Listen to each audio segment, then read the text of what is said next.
రేపు తెలంగాణ విజయ్ దివాస్ను రాష్ట్ర వ్యాప్తంగా ఘనంగా నిర్వహించనున్నట్లు బీఆర్ఎస్ వర్కింగ్ ప్రెసిడెంట్ కేటీఆర్ తెలిపారు. ప్రతి నియోజకవర్గ కేంద్రంలో విజయ్ దివాస్ సంబరాలు నిర్వహించాలని పార్టీ శ్రేణులకు పిలుపునిచ్చారు. ఈ మేరకు పార్టీ ముఖ్య నేతలు, ఎమ్మెల్యేలు, ఎమ్మెల్సీలు, జిల్లా అధ్యక్షులకు దిశానిర్దేశం చేశారు.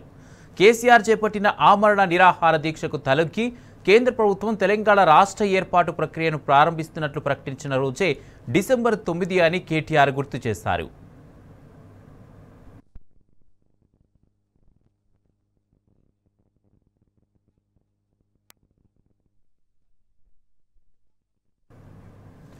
స్థానిక సంస్థల ఎన్నికల నేపథ్యంలో గ్రామాల్లో కాకుండా కేవలం నియోజకవర్గ కేంద్రాల్లోనే విజయ్ దివాస్ వేడుకలు నిర్వహించాలని కేటీఆర్ పిలుపునిచ్చారు. తెలంగాణ తల్లి విగ్రహాలకు పాలాభిషేకం, అంబేద్కర్ విగ్రహాలకు నివాళులర్పించడంతో పాటు ఆసుపత్రుల్లో రోగులకు పండ్లు పంపిణీ చేయనున్నట్లు తెలిపారు. పార్టీ కార్యాలయాలు, ప్రధాన కూడళ్లలో విజయానికి సూచికగా పింకు బెలూన్లను గాల్లోకి ఎగరవేయాలన్నారు.